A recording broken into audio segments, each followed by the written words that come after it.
Salut mes biquets. Bon bah me revoilà. Alors aujourd'hui on retourne et on continue dans les années 80. Il y a que là qu'on trouve des trucs comme ça quand même. Et donc c'est une anecdote qui s'est passée lors de ma carrière de catcheur à une époque où j'étais jeune et dynamique catcheur. Alors cette anecdote se passe dans un petit village à la frontière suisse, mais vraiment à la frontière. Hein, derrière, c'est la route, elle mène à Bâle. Donc c'est une montagne un peu. Un petit village, c'était bourré à craquer. Bourré, tous les ans, c'était bourré à craquer. Des petits villages comme ça, on se demande bon, d'où ils venaient les gens. Et alors la particularité, c'était que de la porte, mon patron n'en faisait pas trop, mais il en faisait parfois, quand c'était bien vendu, du catch sur l'eau. Alors sur l'eau, c'est sur l'eau. Hein, comme son nom l'indique, c'est-à-dire c'est une piscine olympique, très belle piscine d'ailleurs, avec un ring qui a des bidons en dessous, et puis des catcheurs dessus. Voilà. Alors évidemment le but c'est de faire tomber les catcheurs à l'eau, vous m'avez compris, mais enfin c'est très con mais c'est comme ça. Nous à l'époque il y a tout eu, hein. Il y a eu le catch sur l'eau, le catch dans la boue, le catch dans la neige, vous savez les trucs, des boîtes de nuit, les femmes au seins nus. Voilà, bon voilà, il y a eu tout.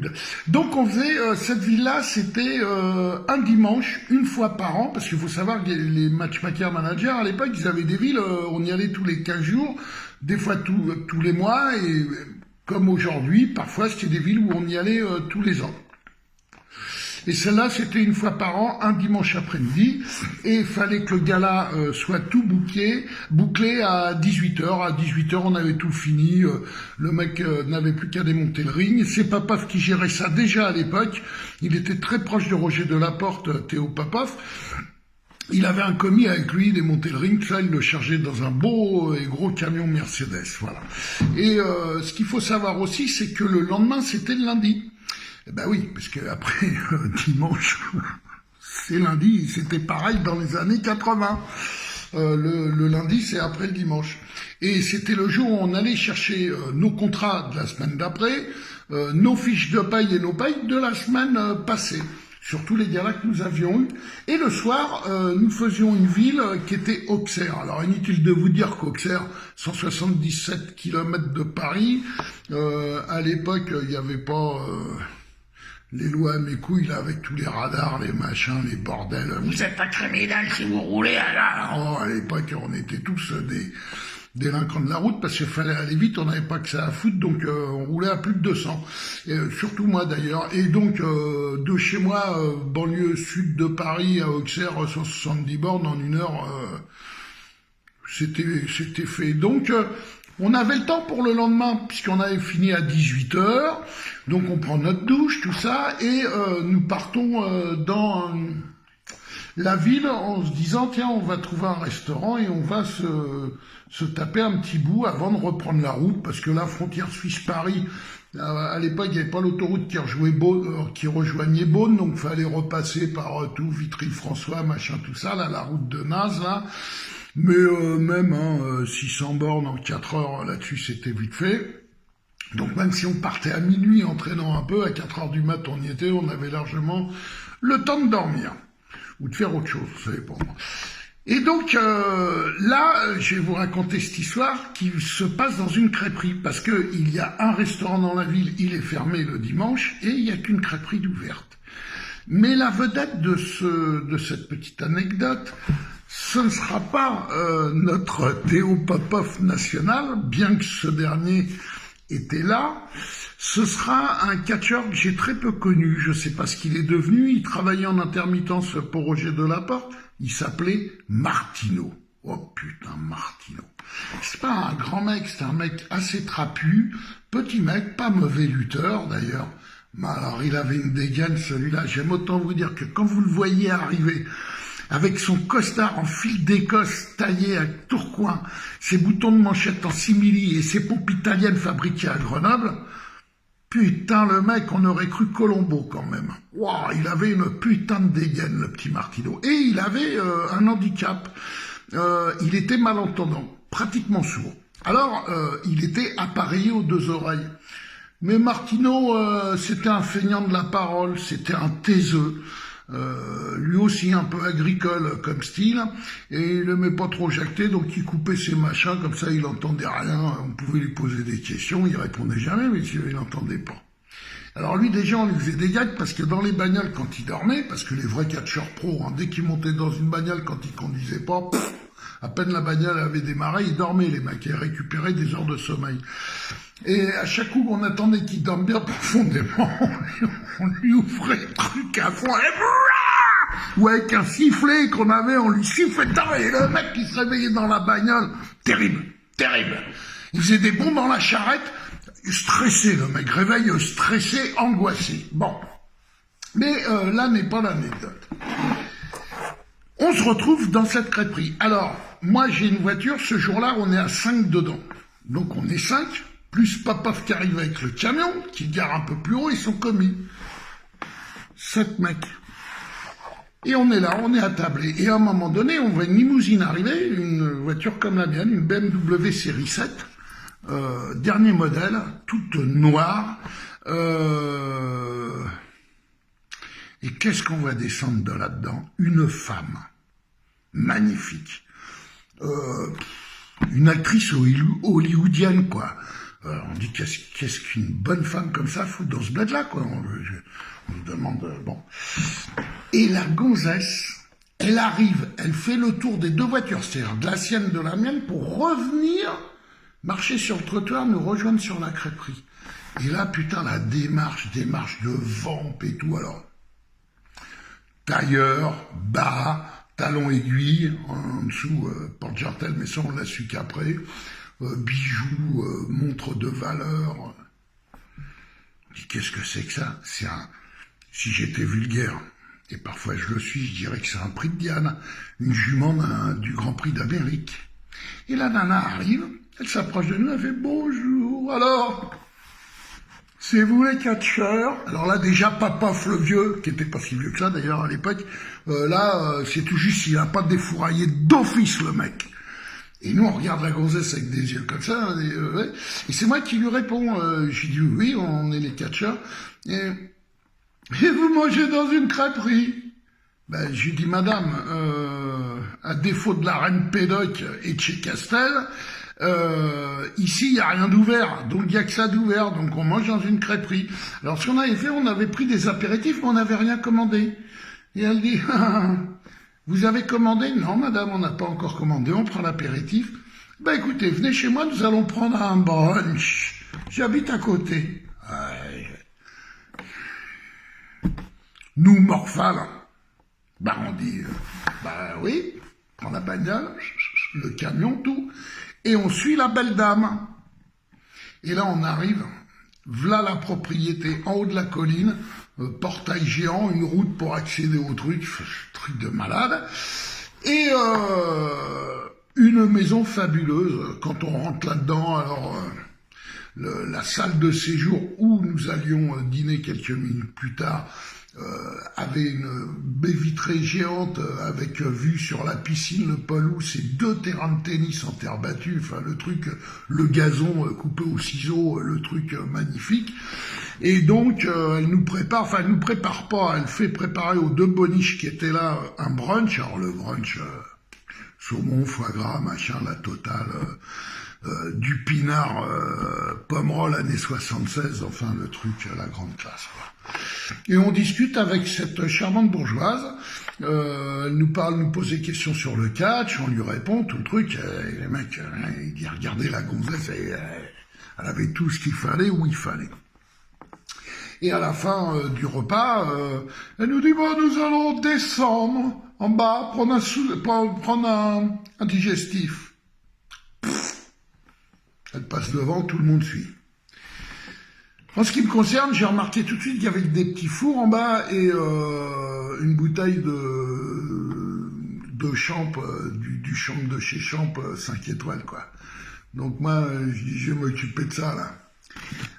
Parce que oui, il faut reconnaître que ça va plaire c'est pas du catch, mais il est vrai qu'on picolait un peu à l'époque parce que on faisait pas un combat tous les 3 mois ou un combat toutes les semaines, on faisait des fois 2 combats par jour et c'était entre 30 minutes et 1 heure, donc on déchargeait, on perdait de toute la flotte de la graisse, il y avait rien, on avait plus que les os, donc il fallait charger un peu, donc on bectait, on buvait un peu, bon voilà, et puis on était en pleine santé, on était des jeunes, on se fendait la gueule.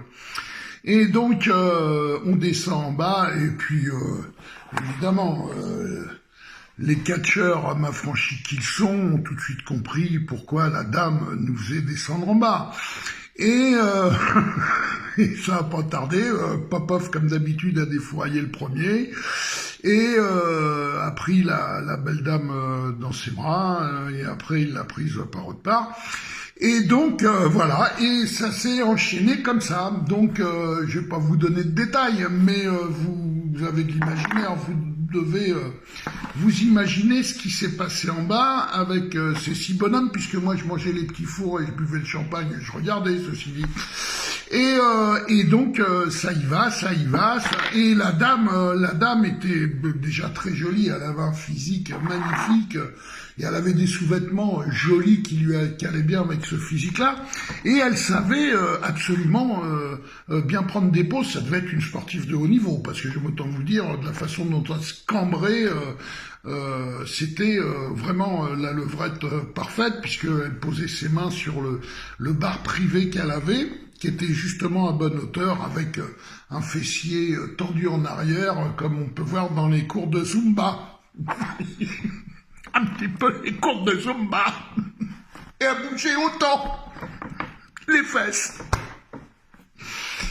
Et le dernier, bon, je vous dis tout de suite, les mecs, ils avaient tous des capotes, parce que c'était tout de suite après 81, et il y avait le sida à l'époque, et là, les mecs, ils avaient tous dans leurs valises les boîtes de capotes, hein, donc voilà.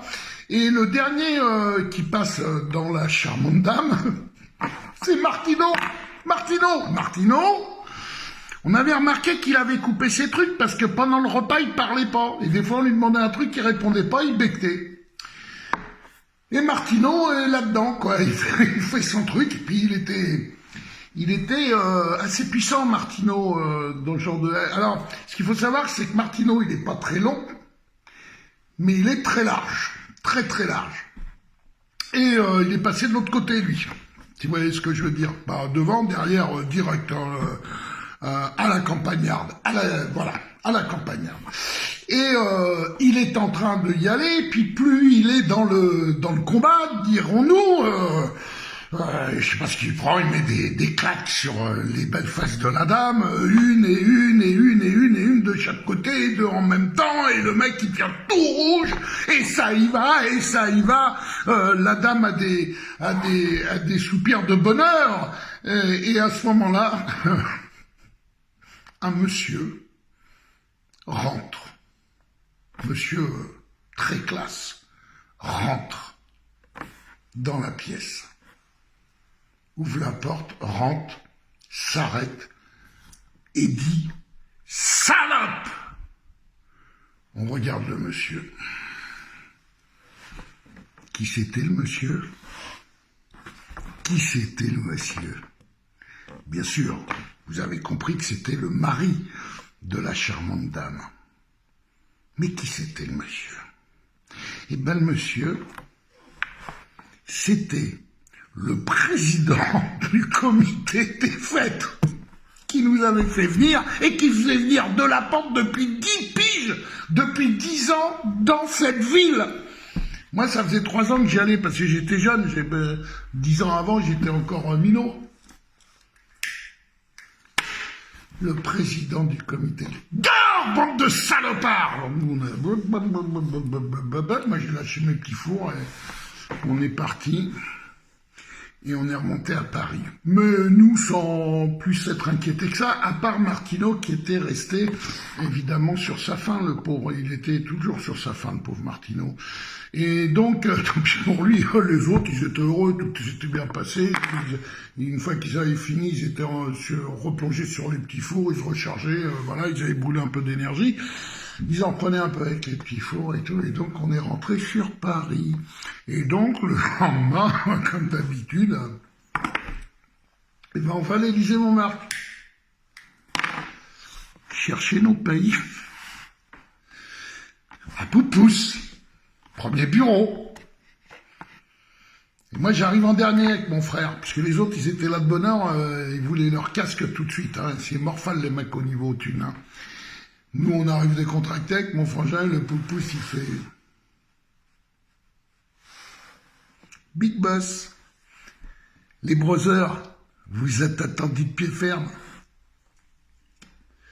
Et on est rentré là-dedans. Et le vieux, il a gueulé, comme d'habitude. Mais le vieux, il était gentil, il a pardonné. Et il a pardonné alors qu'il a perdu la ville au profit de Maurice Durand, qui était un très gros autre matchmaker manager, c'est-à-dire promoteur, ce que vous appelez aujourd'hui promoteur. Et il a perdu une ville avec ces conneries-là, quoi, voilà. Voilà les conneries du catch. Mais